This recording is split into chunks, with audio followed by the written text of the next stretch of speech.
दोस्तों, चलो food delivery की बात करते हैं। यह हमारी जिंदगी का कितना जरूरी हिस्सा बन गया है ना?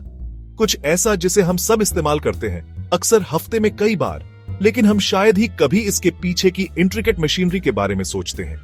हम एक बटन दबाते हैं और खाना जादू की तरह हमारे दरवाजे पर आ जाता है। हर एक ऑर्डर के पीछे एक कॉम्प्लेक्स डिजिटल एम्पायर लगातार काम कर रहा है। एल्गोरिथम्स, लॉजिस्टिक्स और इंसानी मेहनत का एक नेटवर्क। और इस एम्पायर को मुख्य रूप से दो जायंट्स चलाते हैं, जोमेटो और स्विगी। ये हाउसहोल्ड नेम्स बन गए हैं। साथ मिलकर ये दोनों कंपनीज लगभग पूरे इंडियन फूड डिलीवरी मार्केट को कंट्रोल करती हैं। इनकी पहुंच वाकई लोवाल की है। जोमेटो के पास अभी लगभग 54% मार्केट शेयर है, जबकि स्विगी 46% के साथ ज्यादा पीछे नहीं है। उनका दबदबा इतना कंप्लीट, इतना परवेसिव है कि हम में से ज्यादातर लोग पूछने पर आसानी से कोई वायबल थर्ड ऑप्शन बता भी नहीं पाते। यह फूड डिलीवरी का पर्याय बन गया है। यह पावरफुल ड्यूओपोली बहुत मेहनत से डीप डिस्काउंट्स की बुनियाद पर बनी थी। सभी प्लेटफॉर्म्स पर इनक्रेडिबली एग्रेसिव मार्केटिंग कैंपेन्स और सबसे जरूरी पार्टनर रेस्टोरेंट्स और डेडिकेटेड डिलीवरी पार्टनर्स का एक विशाल और लगातार फैलता नेटवर्क। सालों से कई कंपेटिटर्स बहादुरी से आए और चले गए हैं, लेकिन आखिरकार कोई भी उनकी शीयर स्केल, लॉजिस्टिकल प्रोवेस या एस्टैब्लिश्ड ब्रांड पावर का सक्सेसफुलतापूर्वक मुकाबला नहीं कर सका। अब ये दोनों जायंट्स प्रभावी रूप से इसमें शामिल लगभग सभी के लिए रूल्स और स्टैंडर्ड्स तय करते हैं। इसमें रेस्टोरेंट्स, आप और मेरे जैसे इंडिविजुअल कस्टमर्स शामिल हैं, और शायद सबसे महत्वपूर्ण वो प्राइसेस भी, जो हम अपनी सुविधा के लिए अंत में चुकाते हैं। लेकिन याद रखें, इतनी बड़ी शक्ति और मार्केट कंट्रोल के साथ अनिवार्य रूप से कुछ हिडन कॉस्ट्स और कॉन्सिक्वेंसेस भी आते हैं, खासकर छोटे इंडिपेंडेंट रेस्टोरेंट्स के लिए, जो इन प्लेटफॉर्म्स पर ज्यादा से ज्यादा निर्भर करते हैं ताकि वे चल सके। हम कंज्यूमर्स जिस अनडिनायबल कन्वीनियंस का आनंद लेते हैं, वह अक्सर एक कॉम्प्लेक्स और कभी-कभी प्रॉब्लमैटिक सिस्टम को छिपाती है, जहां ट्रू इनोवेशन धीमा हो गया है और नेटवर्क के भीतर के पार्टनर्स अक्सर खुद को संघर्ष करते हुए पाते हैं। इंडियन फूड डिलीवरी लैंडस्केप में जोमेटो और स्विगी निस्संदेह अनडिस्प्यूटेड किंग्स हैं, लेकिन उनके लंबे और शक्तिशाली शासन ने शायद इनएविटेबल रूप से ओवरऑल सिस्टम के भीतर कुछ महत्वपूर्ण क्रैक्स और वल्नरेबिलिटीज पैदा कर दी है। और यह ठीक उन क्रैक्स और उभरती हुई वीकनेसेस के भीतर ही है कि भविष्य के डिसरप्शन के बीज उगने लगे हैं। छोटे रेस्टोरेंट्स के लिए जोमेटो और स्विगी दोनों एक लाइफलाइन भी हैं और एक जाल भी। आज की कंपेटिटिव फूड इंडस्ट्री में यह एक दोधारी तलवार है। वे लाखों कस्टमर्स तक पहुंचने का मौका देते हैं, जिससे एक रेस्टोरेंट अपने फिजिकल लोकेशन से कहीं ज्यादा कस्टमर्स तक पहुंच पाता है। इस बढ़ी हुई विजिबिलिटी से ऑर्डर्स बहुत बढ़ सकते हैं, लेकिन इसकी कीमत बहुत ज्यादा है। हर ऑर्डर पर 30% तक लोविशन। ये भारी फीस एक रेस्टोरेंट के पहले से ही कम प्रॉफिट मार्जिन को और कम कर देती है। इसके अलावा प्लेटफॉर्म एड्स भी हैं, जो अक्सर भीड़ भरे डिजिटल मार्केटप्लेस में अलग दिखने के लिए जरूरी होते हैं। और फोर्स्ड डिस्काउंट्स, जो रेस्टोरेंट्स को अपने मेन्यू आइटम्स पर कम प्राइस देने के लिए मजबूर करके प्रॉफिटेबिलिटी को और कम कर देते हैं। और प्रॉफिट फास्टी से गायब हो जाते हैं, जिससे रेस्टोरेंट ओनर्स को गुजारा करना मुश्किल हो जाता है। फाइनेंशियल स्ट्रेस बहुत ज्यादा हो सकता है। विजिबल और कंपेटिटिव बने रहने के लिए रेस्टोरेंट्स को एप्स पर मेन्यू प्राइसेस बढ़ाने पड़ते हैं। आखिर में कस्टमर के लिए डिस्काउंट्स एक छलावा बन जाते हैं, क्योंकि ओरिजिनल प्राइस को आर्टिफिशियली बढ़ा दिया गया होता है। सभी कटौतियों के बाद लोविशन से लेकर एडवर्टाइजिंग फीस और डिस्काउंट्स तक कई ओनर्स पाते हैं कि उनकी नेट लोवाई जीरो के करीब है, जो मुश्किल से उनके ऑपरेशनल कॉस्ट्स को पूरा कर पाती है। इससे भी बुरा, उन्हें कस्टमर डेटा तक कोई एक्सेस नहीं मिलता, जो किसी भी बिजनेस की जान है। जोमेटो और स्विगी इसे अपने पास रखते हैं। कस्टमर की पसंद और बिहेवियर के बारे में इंपॉर्टेंट इंसाइट्स को कंट्रोल करते हैं। प्लेटफॉर्म्स द्वारा यह डेटा होर्डिंग प्लेटफॉर्म्स को अपने खुद के प्राइवेट लेबल ब्रांड्स और क्लाउड किचन्स लॉन्च करने देता है, सीधे उन रेस्टोरेंट्स से कंपटीशन करते हुए जिन्हें वे होस्ट करते हैं, जिससे एक अनइवन प्लेइंग फील्ड बनता है। रेस्टोरेंट सर्वाइवल के लिए इन प्लेटफॉर्म्स पर डिपेंडेंट हो जाते हैं। अपने कस्टमर्स के साथ डायरेक्ट रिलेशनशिप बनाने या अपने खुद के इंडिपेंडेंट मार्केटिंग कैंपेन चलाने में असमर्थ होते हैं। प्लेटफॉर्म्स छोड़ना अक्सर रातों रात अपने बिजनेस का एक बड़ा हिस्सा खोने का मतलब होता है। एक रिस्क जिसे कई लोग नहीं उठा सकते। यह एक डिजिटल जाल है, डिपेंडेंसी का एक कॉम्प्लेक्स वेब जिससे निकलना मुश्किल है। जिसके लिए सावधानी पूर्वक प्लानिंग और स्ट्रेटेजिक थिंकिंग की जरूरत होती है। पावर इम्बैलेंस रियल है, जिसमें बड़े प्लेटफॉर्म्स छोटे बिजनेस पर काफी कंट्रोल रखते हैं और रेस्टोरेंट्स दबाव महसूस कर रहे हैं। इस चैलेंजिंग लैंडस्केप को नेविगेट करने में संघर्ष कर रहे हैं, लेकिन बदलाव आने वाला है। रेस्टोरेंट्स को एम्पावर करने के लिए नए सॉल्यूशंस और स्ट्रैटेजीज सामने आ रही हैं। सरकार मार्केट के इस असंतुलन को पहचानते हुए मौजूदा डुओपोली को तोड़ने की कोशिश में थी। उसने ऐसा ओएनडीसी के साथ किया, एक बोल्ड ओपन नेटवर्क जिसे डिजिटल कॉमर्स में क्रांति लाने के लिए डिजाइन किया गया था। वादा, न के बराबर लोकेशन, बहुत ज्यादा चॉइस और आखिर में इसमें शामिल हर किसी के लिए मुनासिब दाम। लेकिन असल में ओएनडीसी की बिखरी हुई व्यवस्था से अफसोस की बात है कि बहुत ज्यादा कंफ्यूजन पैदा हुआ। कई एप्लीकेशन के साथ जवाबदेही की साफ साफ लोई और बहुत ही खराब कस्टमर सपोर्ट। कस्टमर उस आसान एक्सपीरियंस को बहुत मिस कर रहे थे जो जोमेटो और स्विगी देते थे। इसका नतीजा क्या हुआ? ओएनडीसी आखिरकार फेल हो गया, यह साबित करते हुए कि शानदार विजन के लिए बेहतरीन काम उतना ही जरूरी है।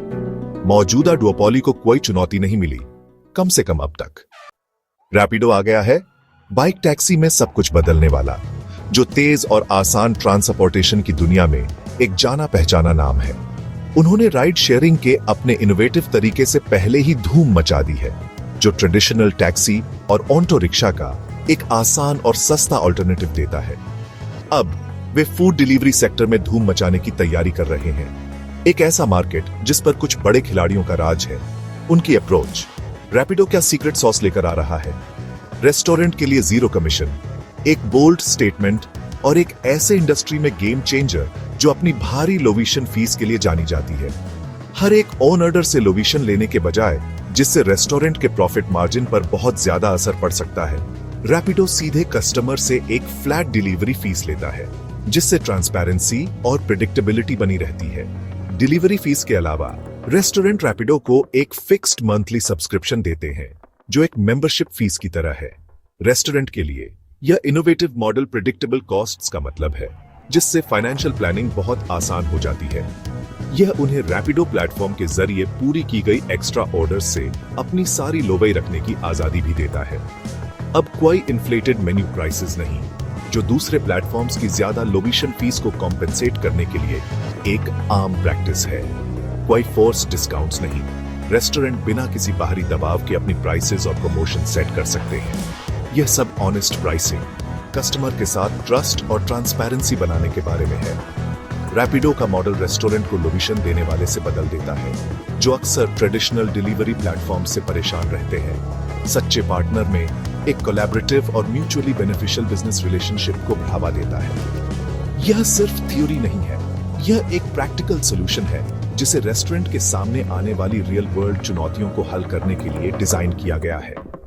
रैपिडो ने national restaurant association of India के साथ मिलकर अपना सिस्टम डिजाइन किया, यह सुनिश्चित करते हुए कि यह मॉडल रेस्टोरेंट इंडस्ट्री की जरूरतों और चिंताओं के हिसाब से है। इस स्ट्रेटेजिक पार्टनरशिप ने उन्हें ऑफिशियल लॉन्च से पहले ट्रस्ट देने में मदद की, जो एक्सेप्टेंस और अडॉप्शन हासिल करने में एक जरूरी कदम है। रेस्टोरेंट की परेशानियों को ध्यान से सुनकर, मौजूदा डिलीवरी मॉडल से उनकी मुश्किलों को समझकर, उन्होंने एक ऐसा मॉडल बनाया है जो न सिर्फ फेयर है बल्कि लॉन्ग रन में सस्टेनेबल भी है, जिससे रेस्टोरेंट और कस्टमर दोनों को फायदा है। रैपिडो सिर्फ एक और एग्रीगेटर नहीं जो एक भरी हुई मार्केट में आ रहा है, वे एक फंडामेंटली डिफरेंट वैल्यू प्रोपोजिशन दे रहे हैं। यह खुद को रेस्टोरेंट के लिए एक चैंपियन के तौर पर पेश कर रहा है, उनके हितों की वकालत कर रहा है और उन्हें आगे बढ़ने के लिए एम्पावर कर रहा है।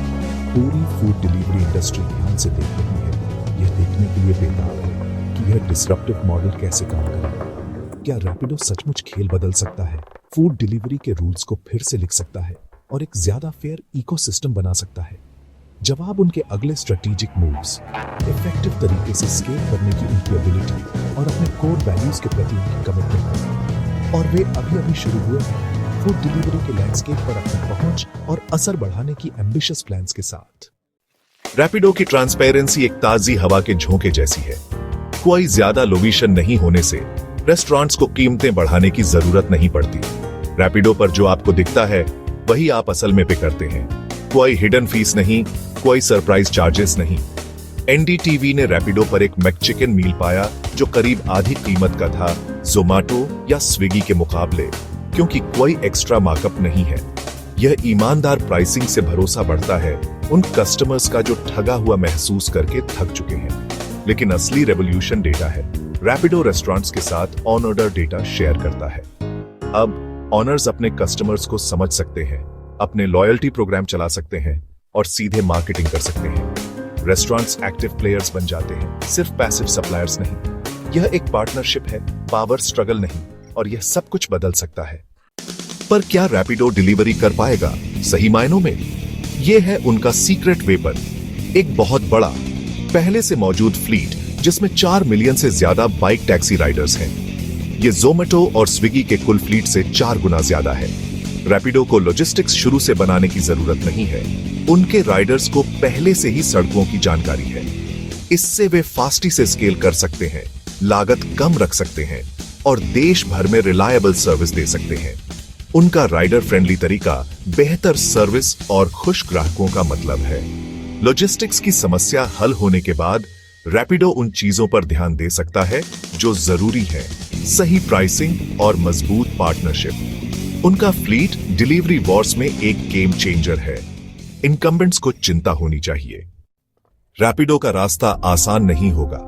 जोमेटो और स्विगी के पास बहुत पैसा है, लॉयल यूजर्स हैं और सालों का एक्सपीरियंस है। कस्टमर्स को बिना फ्लॉलेस एग्जीक्यूशन से होगा। जरा सी भी चूक हुई तो यूजर्स वापस उसी पर चले जाएंगे जो उन्हें फेमिलियर है। लेकिन अगर रैपिडो सफल हो जाता है तो यह इनकम्बेंट्स को कमीशंस कम करने के लिए मजबूर कर सकता है, डेटा शेयर करने के लिए और रेस्टोरेंट्स को पार्टनर्स की तरह ट्रीट करने के लिए। एक मजबूत थर्ड प्लेयर के रूप में भी रैपिडो इंडस्ट्री वाइड चेंज ला सकता है। रेस्टोरेंट्स के लिए इसका मतलब है बेहतर मार्जिन्स और ज्यादा कंट्रोल। कस्टमर्स के लिए इसका मतलब है कम प्राइसेस और ऑनेस्ट डील्स। फूड डिलीवरी की जंग तेज हो रही है। रैपिडो की एंट्री सिर्फ एक बिजनेस मूव से ज्यादा है। ये स्टेटस क्वो के लिए एक चैलेंज है। इंडिया के खाने का फ्यूचर फिर से लिखा जा रहा है और इस बार स्मॉल बिजनेसेस और कस्टमर्स शायद जीत जाएंगे।